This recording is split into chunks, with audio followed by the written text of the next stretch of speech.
दोस्तों नमस्कार। आपका हार्दिक स्वागत है आपके अपने चैनल लीगल लाइन। ये अंधकार से प्रकाश की ओर चलने की व्यवस्था का चित्रण है।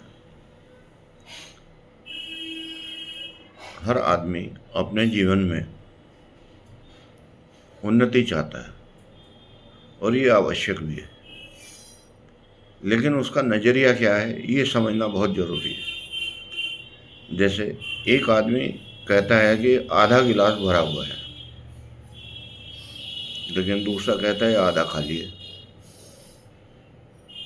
नज़रिए दोनों के एक हैं, नापने का पैमाना जो है दोनों का यही है कि गिलास आधा भरा या आधा खाली।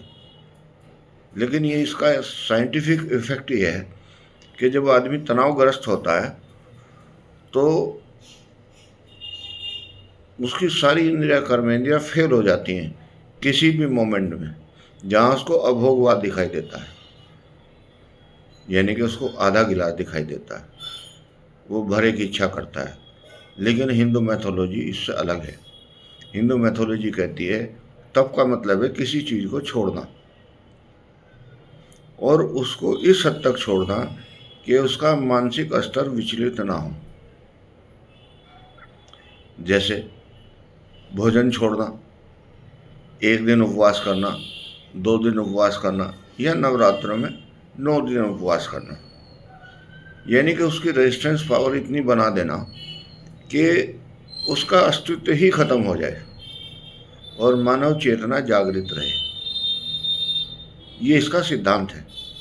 और इस सिद्धांत के लिए हमें कभी भी जो कम चीज़ है उसका मूल्यांकन कम से नहीं आंकना चाहिए। उसका मूल्यांकन हमें इस बात से आंकना चाहिए कि आधी तो है हमारे पास, आधी और भी हो सकती है। जिज्ञासा बनाए रखें, लेकिन अनैतिक कार्य ना करें, क्योंकि जब भी अनैतिक कार्य करेंगे तो उसका मनोबल टूट जाएगा। हर जगह उसके दिमाग में ये बात आएगी कि मैं अनैतिकता से इस चीज़ को गेन कर लूँ। लेकिन ये हिंदू मैथोलॉजी का सिद्धांत नहीं है। हिंदू मैथोलॉजी का तो सिद्धांत ये है तप करो, जप करो और सफलता पाओ। तप का मतलब है अगर कोई चीज़ नहीं है तो उसको अभागवाद में भी जीना सीखो।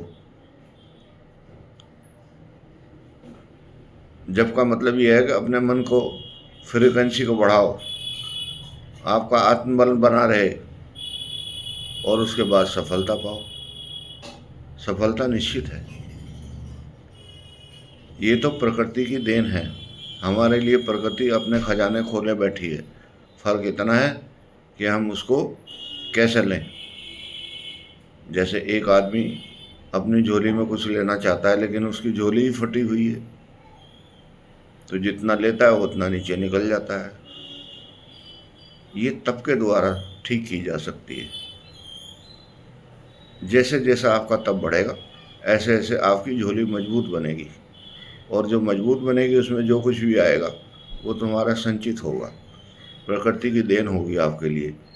और जो प्रकृति की देन है वो आपके लिए समृद्धि का कारण बनती है, और जो समृद्धि है वो ग्लोरी का कारण बनती है। जैसे जैसे आपके अंदर ग्लोरी पैदा होगी, आपका मन शांत होगा, आप नए नए विचार आएंगे आपके अंदर, उन विचारों का आप मूल्यांकन करेंगे, और मूल्यांकन करने के बाद अभोगवाद और भोगवाद दोनों को कंपेयर करेंगे और अपने मन को शांत रखेंगे।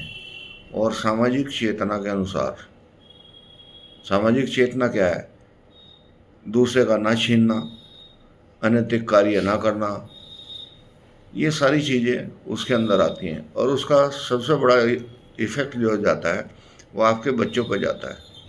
उनकी सोच इतनी ही मजबूत बन जाती है। आपने देखा होगा जिस घर में पूजा पाठ होती है उस घर में एक कंसेप्ट बन जाता है कि मुझे पूजा करके भोजन प्राप्त करना है। दूसरे घर में यह है कि सोते उठते ही, तीसरे घर में यह है कि जो भी हो। ये समझना आवश्यक है।